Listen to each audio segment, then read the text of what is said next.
still, reacts to luxury, wants to interact with luxury, something that, so it's more of a learning that I would want to get from you, and of course I'll give you my 2 cents, whatever it's worth, right? So, great, I think you guys made a great choice. I was just telling Abhay during my conversation with him in the room that, I think it's a one-of-a-kind concept, and you guys are early adopters into this, and there will be success very soon. Because the way we are seeing the landscape changing in terms of retail, in terms of luxury, in terms of, I just did I forgot to mention, just did a luxury brand management in IIM Bangalore last year, a couple of years ago. Okay.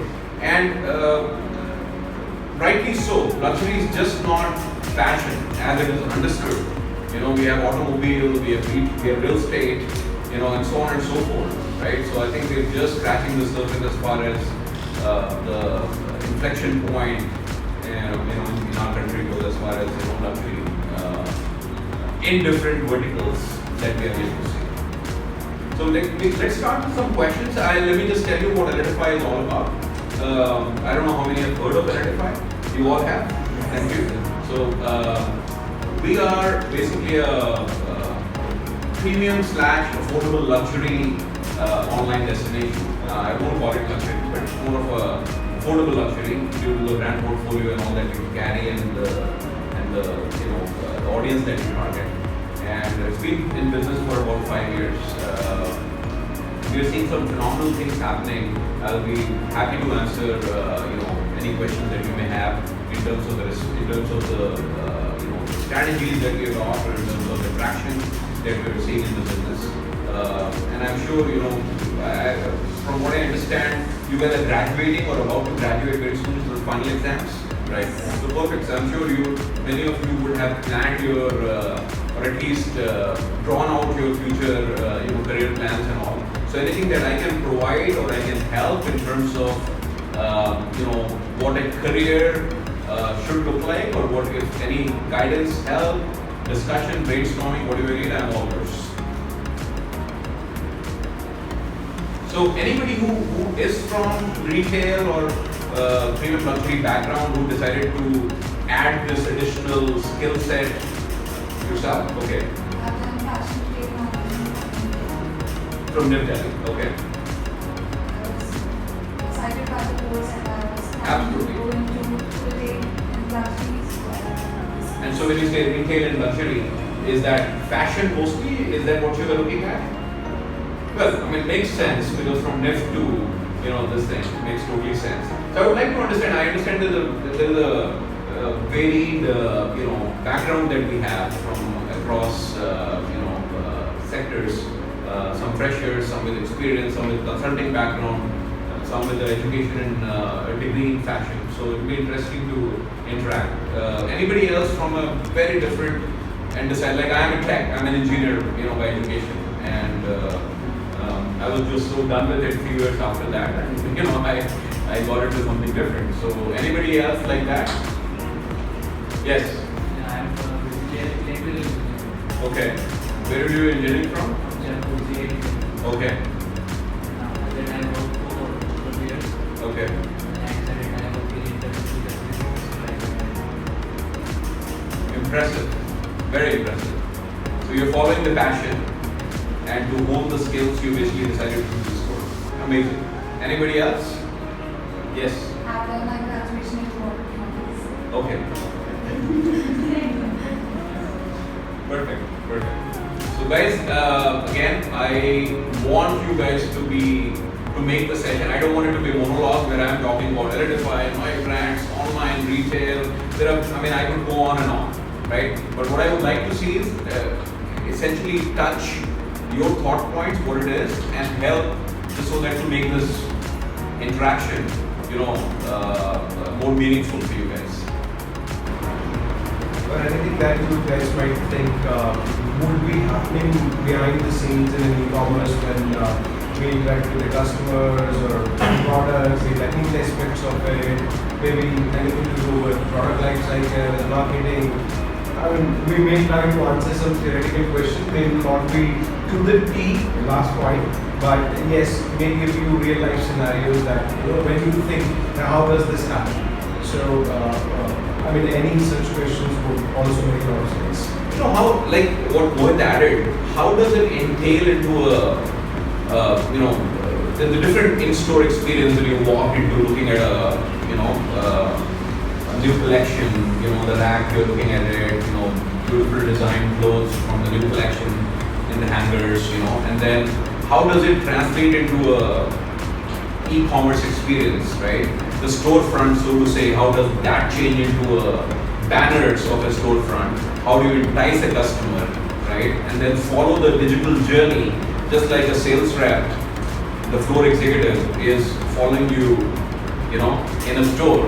So anything I can interest you in and stuff, right? So how does that translate into a digital world? And then how are you tracking the consumer behavior to go back to the merchandising team that, hey, this is the product that is seeing most of the interests or queries or questions on, right? So maybe the new collection around this is something that is catching the customer's fancy, right? So that's just one aspect of it, which we can discuss about, and it's a very detailed subject. We can go on and on and on. Rather than that, I would rather like to make it more interactive, meaningful, depending on what questions you may have that we can particularly address. And all of you wanting to go into retail, or wanting to go into the luxury side of it, guys, you have to be doctors. You have to be doctors. And everything being digital, I mean, that bridge is everything that we need to understand today. Retail is there, will be there, but obviously what we see from our experience and what we are hearing from the industry is almost 60% of the purchases going forward would be influenced digitally. Now you would see an impression somewhere, and then you eventually make up your mind, go through that consumer decision-making journey, and then finally decide that this is a product that I want. Yes. So since you've been there since the last 5 years, what's the exact age group that is going online? Who's shopping luxury or premium products online? Okay. So the shift, last 5 years, if I talk about, there's been a phenomenal shift in the way that how Elitify at least started up. I talk about Elitify. So when it came into the foray and we started in 2013 and 14, at that time the first click that it made was mostly with the people who were already familiar with all those brands.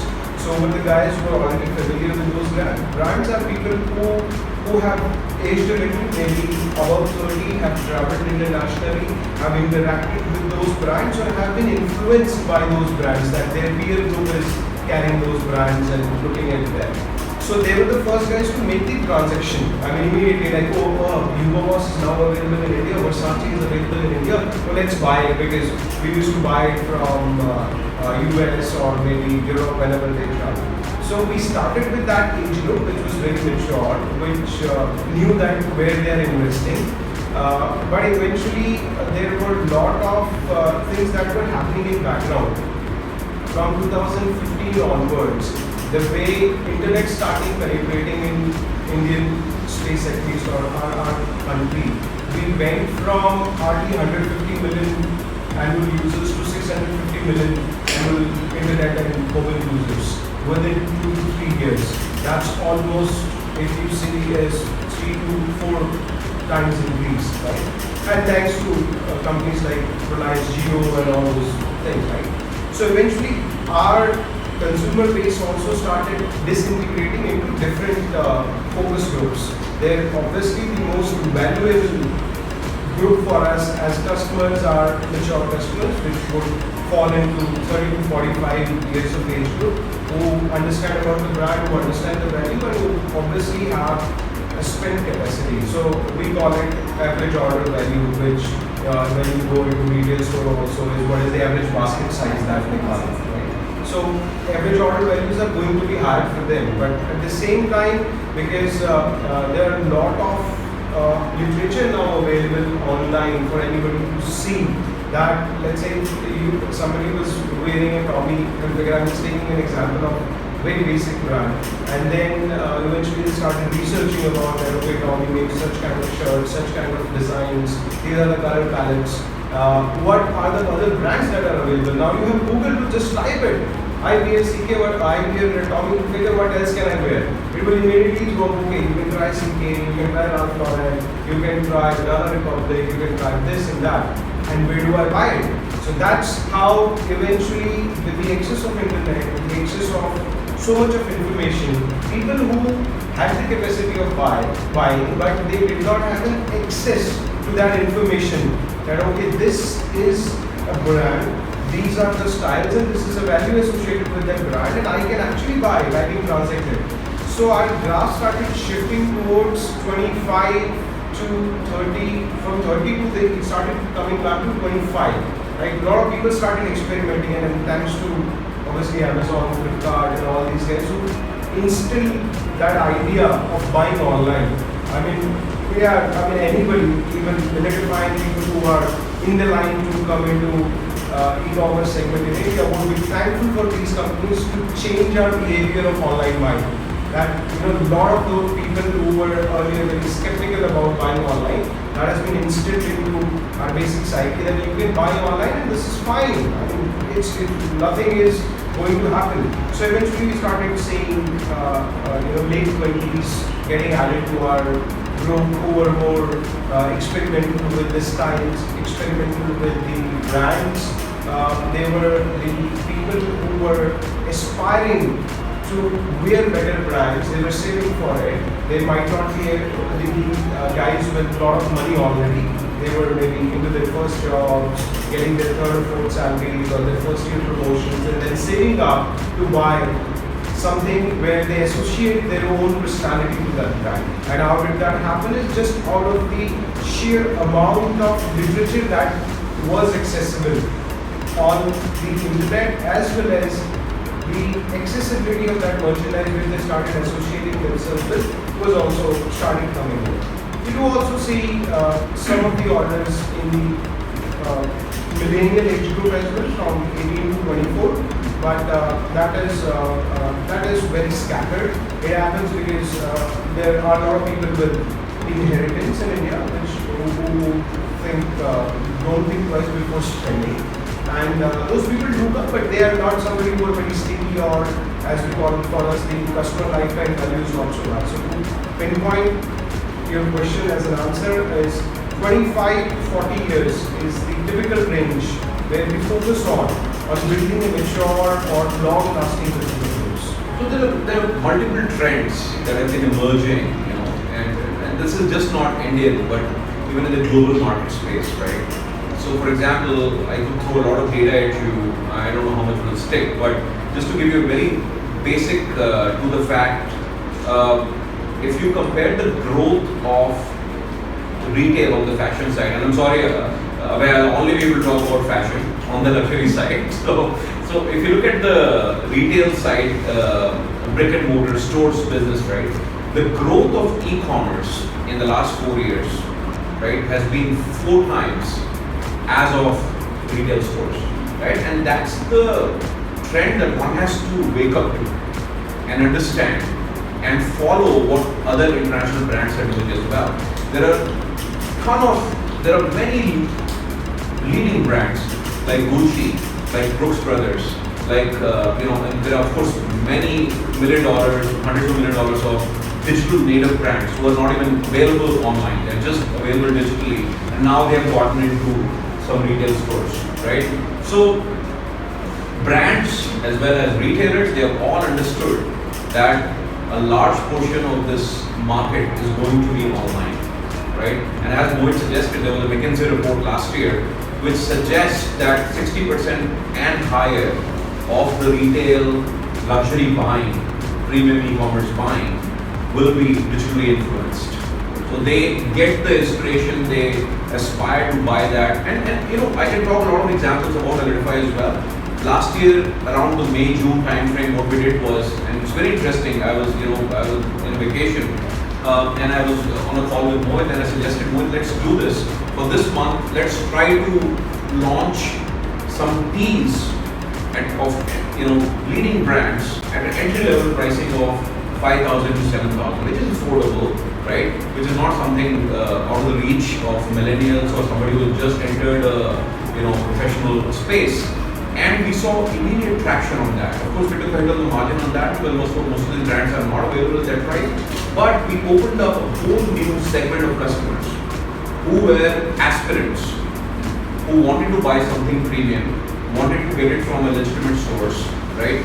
And wanted to celebrate their success, whether it was their first job or whatever it was. So luxury buying, we are seeing this trend where, people want to buy it for the first time. They're saving money. I mean, we often get customer requests saying, hey, really love the shoe, I can't buy it right now, but I'll come back 2 months later and buy it. So that is an interesting and very encouraging trend that we are seeing in the premium luxury retail space. Please. I'm sure there must be some differences. I'll come back to you. Yeah, sorry, go ahead. There must be some of the other customers that is facing.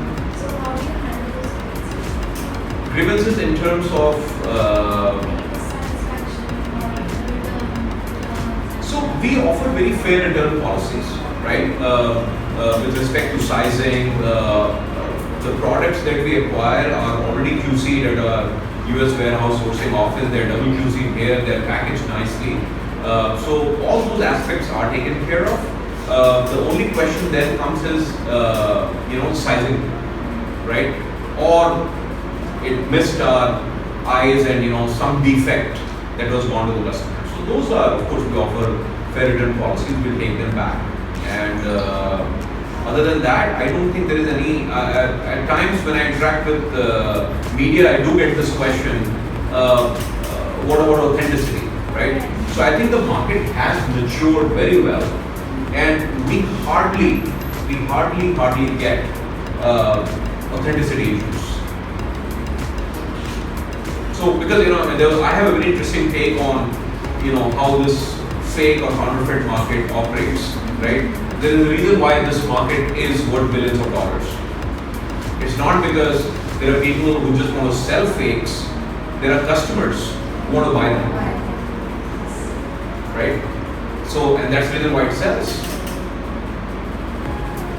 And I have few friends or relatives living in tier 2 cities like Raipur and all that, and they would often, sometimes come to me, hey, I saw this Rolex for 12,000.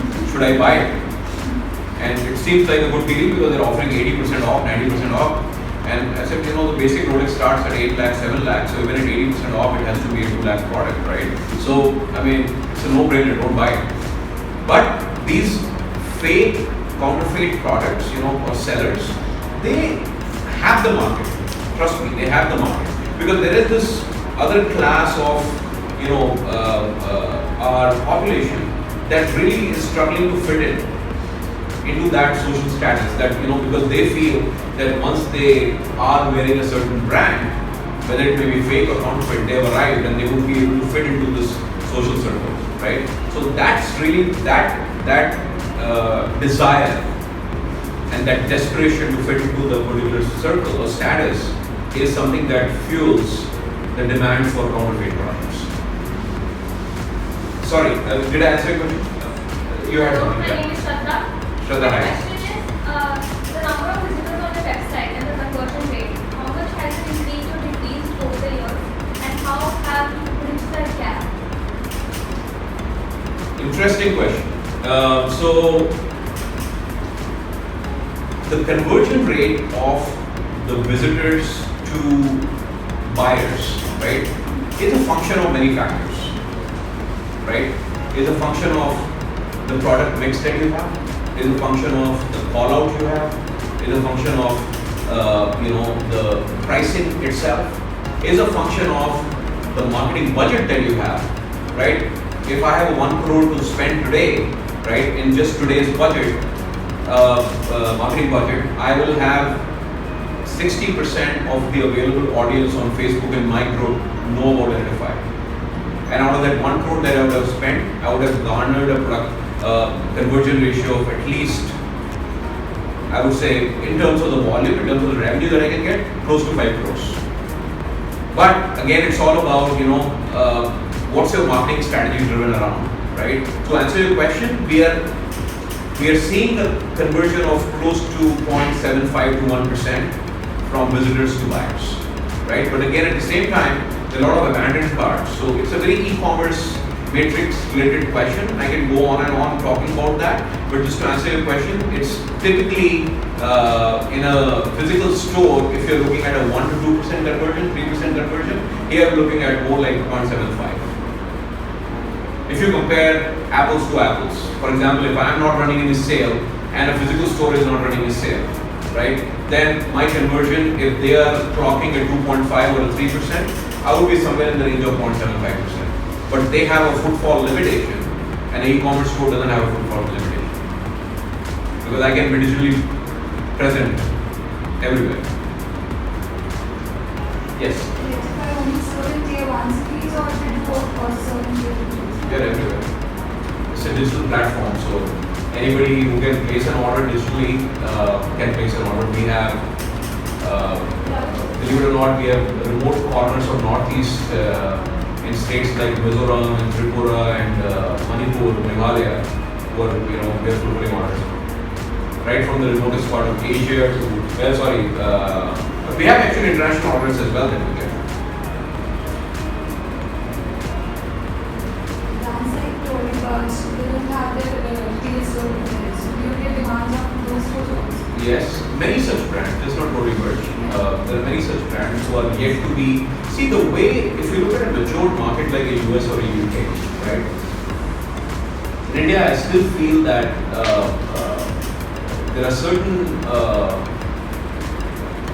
businesses or companies that are controlling this space as far as retail space goes. You have Reliance Group, you have Aditya Birla, you have Arvind to some extent, who are managing this space, right? If you look at a matured market like the US, right, I always feel India is basically going to be the third largest consumer of luxury fashion in the next 5 years to come. China is number 2, US being number 1. I think in very close time, Abhay would know more data than me on that, but I think we'll be, at least on the fashion front, we'll be right about there, among the top 3 consumers. And when it opens up for the consumers, then it will not be a custody of just few limited companies. Then you will, just like a US or a UK already matured player, you will see, a lot of options for consumers to buy from. You had a question. It's just a basic question. I just wanted to know why Elitify is not physically available, like physical retail store. Why or else will it be? Are they planning to make it physical? So I'll answer it in the very basic sense, as you said, it's a basic question. First and foremost, why did e-commerce started flourishing in India was just to cut the cost, the overheads that you have, and offer a value to the customer by reducing that cost from the cost of merchandise. The cost of merchandise will always have the overload or upload of those costs built into that, right? So, and because we obviously lean into or we work with brands and products which have a significantly higher average order value, as well as the kind of clientele that we interact with, will demand a lot of investment when we start to plan that we have to go retail. So, and we have seen with our experience that if it's a simple business game, it's a return of investment. If I invest that much of money into something which is a far bigger and wider reach and impact, I would garner that. And obviously it's very easy, and now, as I said in the last question, because of the bigger players in the market, the basic psyche of us as customers have changed. So we are more okay and driven to shop online. And moreover, why go against the trend, right? I mean, if I were to look at the last 4 years of industry trends, if I'm seeing a growth in e-commerce, right? Not strong, one of the most premium retailers, fashion department stores in the US, has shut down 20% of its physical stores. Macy's is completely overhauling their retail strategy to shut down the non-performing stores, and that's probably one of the companies that have actually overhauled their thing, and they're to some extent successful. They were rated as the #1 retail, company which has figured out the entire strategy as far as online goes, right? You have, last time I was in New York, I was shocked to see the Polo Ralph Lauren store shutting down. You have the Gap store which is actually shutting down there. You have Lord and Taylor shutting down there. So there are many iconic stores that are actually shutting down. So if the fancy is digital, why not play there? And in India, I think Gucci and others pulled out from the big stores that they have. Yeah, Gucci shut down from Oberoi, I think quite some time ago. And so these brands, I still feel the Hermes, the Chanels, the Louis Vuittons, they will always have that appeal because the entire shopping is experiential. Walking into a Louis Vuitton store, being greeted with a glass of champagne, right, is a very experiential shopping. There are some customers who would just want that experiential shopping. They want to go to the Hermes store and just spend an hour there interacting with the with the sales staff there and enjoying that experience, soaking it in, because it's worth it. But then there are these brands just below that on the tier, who have this classic conundrum of scale versus experience, and they chose scale, right? Like Gucci is exclusively available on Farfetch to the global markets. They just signed last year they signed a deal with Farfetch, where Gucci's exclusive collections are available through Farfetch. So the brands themselves had to make that change or make that choice, whether you want to stay digital, you want to just focus on experiential part of it. And the way I look at it, with these exception of top 6, 7, 8 brands, you will see a foray of retail and a big push on retail from all these brands pretty much. Other than the Hermes, Chanel's and the Dior's and the Louis Vuittons of the world. Sorry? Just adding on to the experience part, being digitally is Elitify providing consumers a different kind of experience. Be it in packaging, receiving orders, or the online experience that I Absolutely. So, our endeavor, effort is to replicate the same experience for a consumer, right? With the same and at the convenience of his, office space or works or home, wherever he may be, or on mobile. 90% of our visitors are mobile. So there are many interesting trends, as far as consumer trends go, right? 90% of the traffic that we get on Elitify is on mobile phones. So unless you're not mobile centric, unless you are not digitally there, right, it's going to be very difficult to be in business. So given these circumstances, to move for a physical, I'm not saying that retail brick and mortar is a strategy that's not going to work. That will always be there. The experience of buying is something that you can't take away.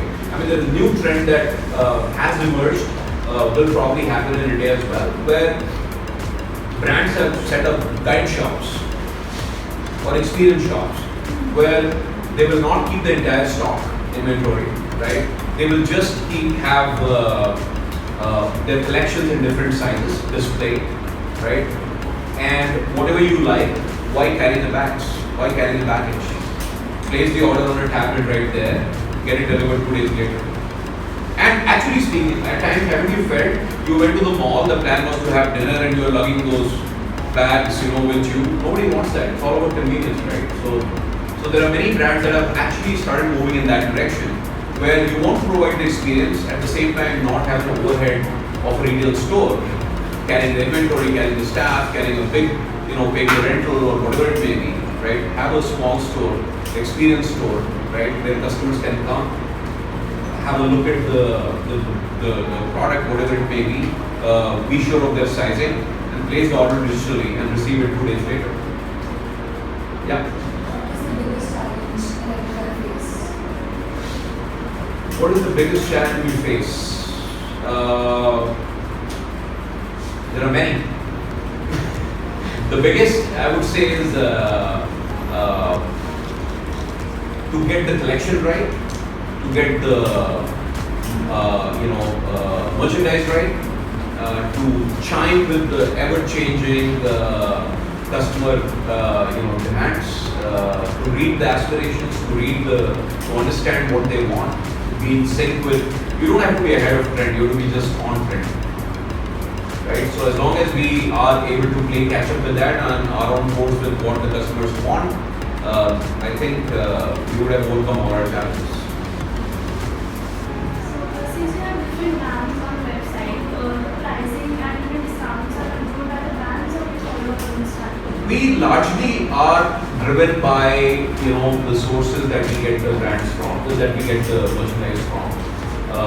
At times we may run our own discounts, but always keeping one thing in mind, that you don't want to discount premium or affordable luxury too much. The moment you discount this too much, it becomes undesirable.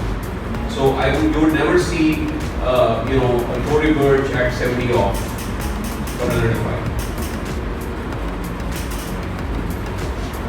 So how is Elitify different from a Dowdies or a Lux Police, and what would get the traffic to Elitify? So I think in terms of scale, we would be much bigger than Lux Police. I think there's a lot of pre-owned luxury as well, which we are not into. In terms of the scale and in terms of the presence that we have, I think we are far bigger than Darby's, publicly known numbers. The differentiation, I would say, is what I would like to create is in the overall customer experience. I can't talk in terms of what's the footfall or what's the traffic that we are seeing. But the last reported numbers, we were fairly ahead of what the reported numbers of Lux Police or Darby's, or for that matter, any other retailing company. So it's all about the look and feel, and to deep dive more into it, place an order and move on. And on top of that, not to demean anyone, but these players are more transactional. When you look at their website, when you look at their experience, they've had people who have worked for these brands, they've interacted with those people. So the focus on transaction is that not to go with the trends, not to go with the inspiration or aspiration that we've been talking about. So Elitify, on the contrary, what we have tried to build is not so transactional a platform. That when you go there, if we have put up a banner or we have launched a new collection, so if we want to inspire you that this is how you can actually look at this collection, and to get those trends, if you want to be ahead of the trends, Elitify would have that merchandise for you. If you just want to be on spot of the trend, Elitify would have those signature merchandise.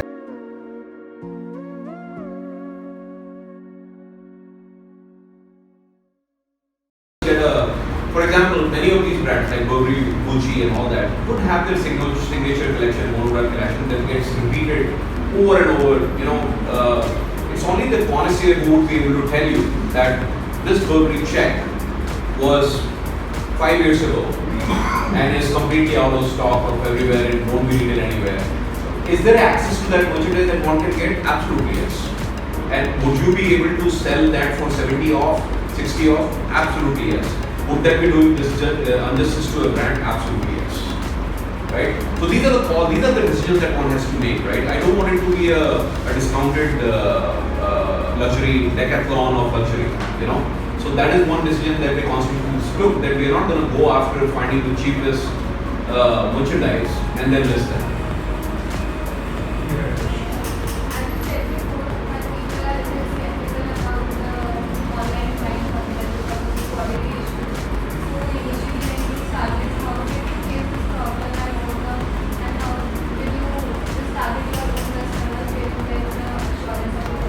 Okay, so two things here. One, when we talk about quality issue, is I'm treating it separate from an authenticity issue. It's about the quality. So when we're working with the brands that we're working with, so obviously quality comes as is.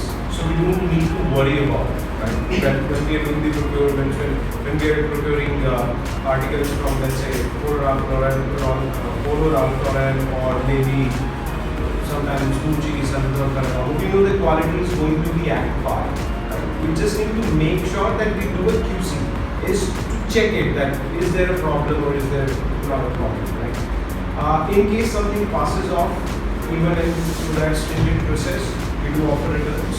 So, but apart from that, we have never faced issues that somebody ordered a product of a specific brand and then complained that the quality is subpar. Because if you are sourcing that merchandise for the customer, specifically for them, and our major focus on sourcing is all out of US, obviously we do Europe and AS as well. So to answer your questions, we do not face quality issues so frequently as maybe a domestic brand may face, or as maybe a transactional platform may face, which Ritesh was alluding to is you get a 5-year-old brand, 5-year-old merchandise from a brand to offer it at 80% off, which would obviously have issues because everything that is made out of natural materials will have a shelf life.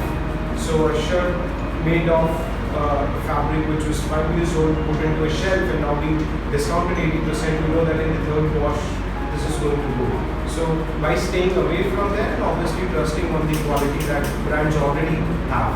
So we don't face these issues so frequently. Did I answer the question? So my name is Neeraj. So strategies are we planning to capture? They won't fall. I would accept that. But see, we have to go with slightly different approach when we go with the different target groups. We've been into 2025. Some of you might still be in that range. So, and with the increased options available on the platter and the mindset that a 20 to 25-year-old would have is to have everything on the flip of a button. So they will transact more, but they will not be sticky, number one. So their long-term value is not so high because obviously the peer group influence on a 20 to 24, 5-year-old girl or boy, let's call it, millennials, let's call them millennials. On millennials, the peer pressure is very high. So they may buy from Elitify for some time, but eventually they will shift their focus and loyalty to other platforms. So 25 to 40 or even going up to 45, once you have given a right experience to a consumer, what we see is the repeat buying behavior, which is, I'll say in command one of the best repeat purchase behavior in the industry, which is available in public domain. Ritesh has interacted with the media, he's given those numbers.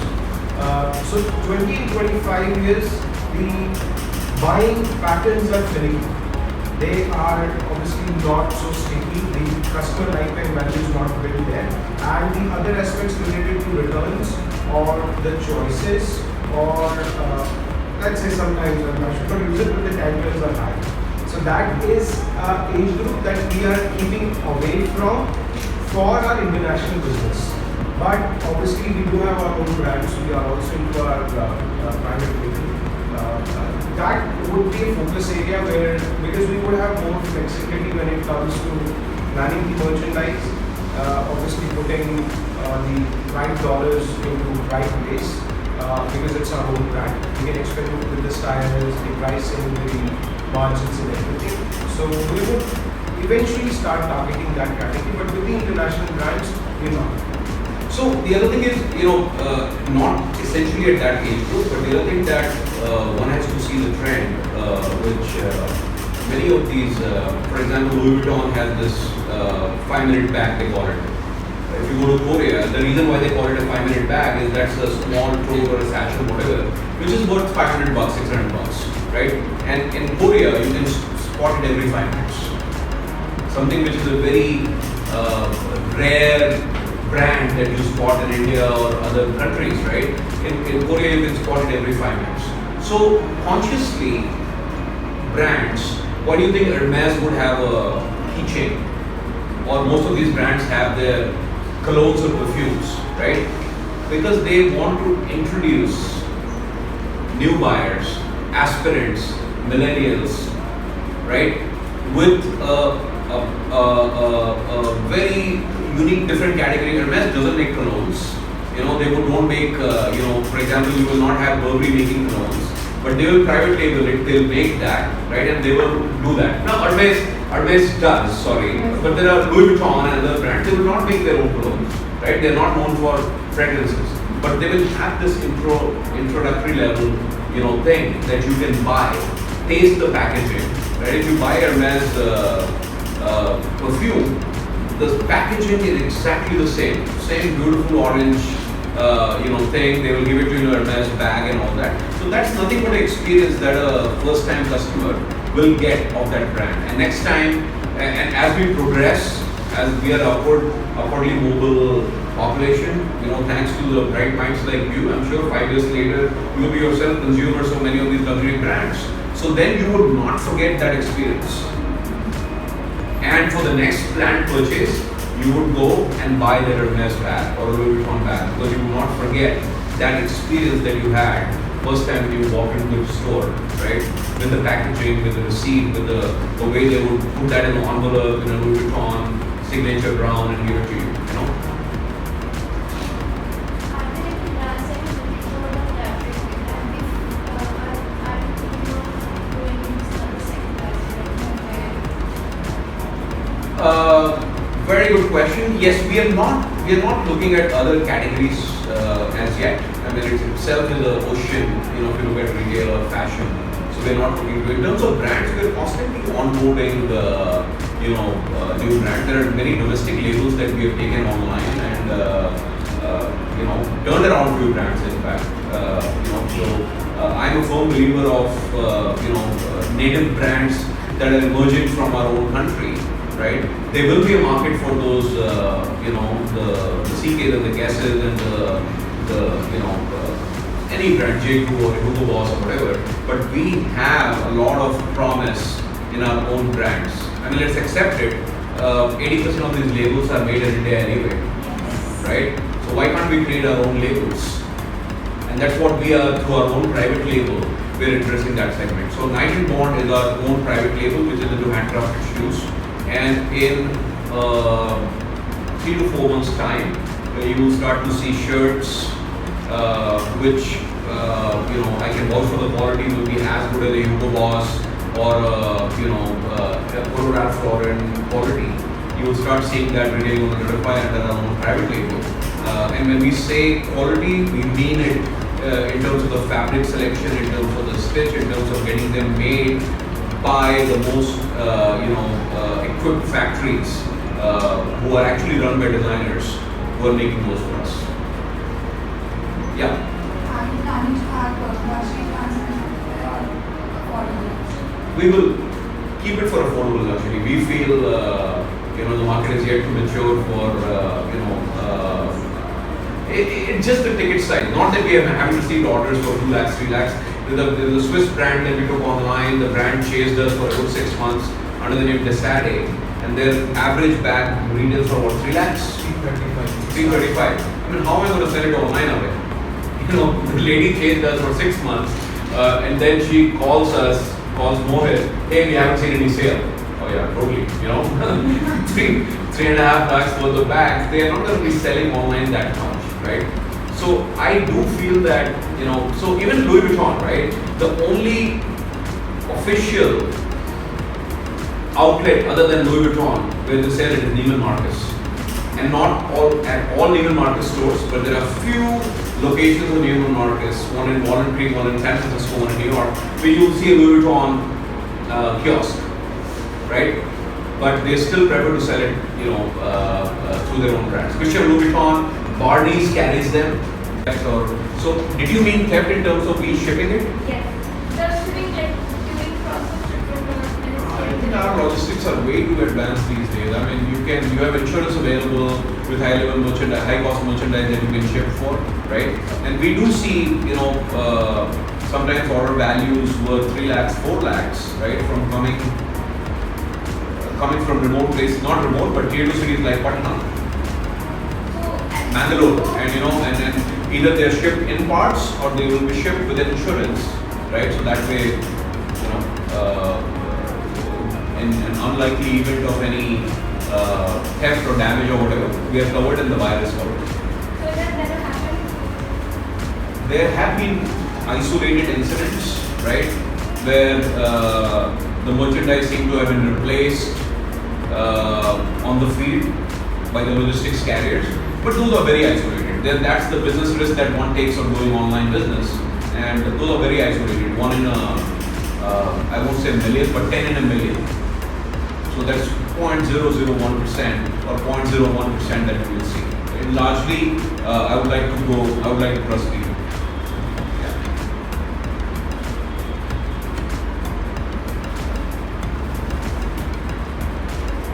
Anything else that is popping in your mind? Needs to be answered. Actually, how do you manage to get the right merchandise mix on your website as will be ever changing and more time? Very interesting question. And we being an online company, we are very analytics and data driven. At the same time, keeping ourselves abreast with what's going on in the fashion world, right? The new launches of certain brands, new categories, new colors, new palettes, new patterns, and all that. At the same time, past behavior as well, past trends that we see of consumers visiting a certain product or liking a certain product, liking a certain category, adding to cart but not buying it. So these are nothing but data-driven insights that you can see and predict and plan your merchandising. What you want to have, which most of the brands would want to. In retail, trust me, that's really the maker or the breaker. Get your. So there are many brands. That's the reason why they will not be. Gucci to some extent, McQueen to some extent does that. They will go their wacky styles and designs, and there are buyers as well. But if you look at large mass brands, whether it's a CK or a Guess or a Gap or a Banana Republic, they'll never be too experimental, with their styles or patterns or categories, whatever it may be, right? They like to, like Marks and Spencer in India, the classic example, right? There's a certain thing that you can expect from the store, and you're going to get that.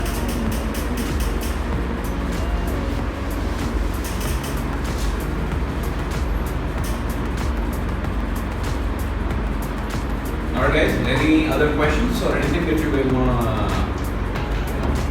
it has been wonderful interacting with you and answering your questions.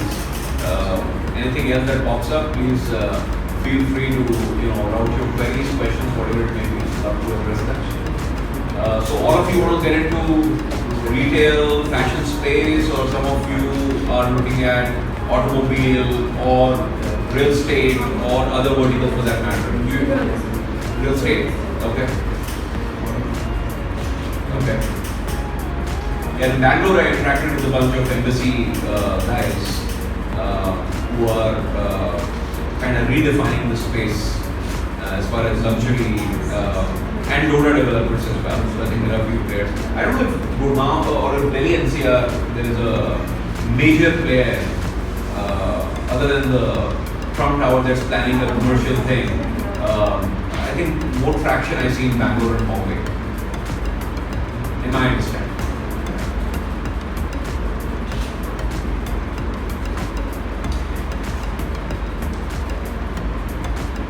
Alright guys, so thank you so much.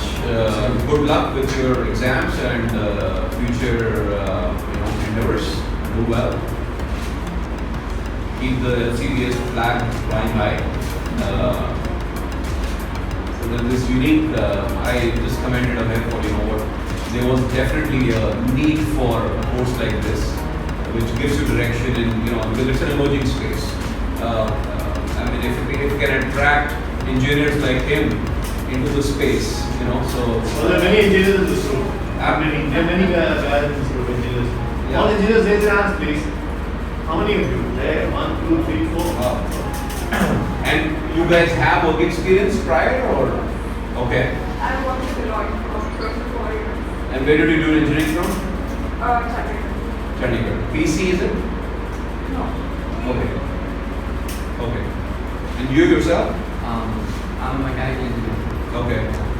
And you worked prior to? Not for 8 months.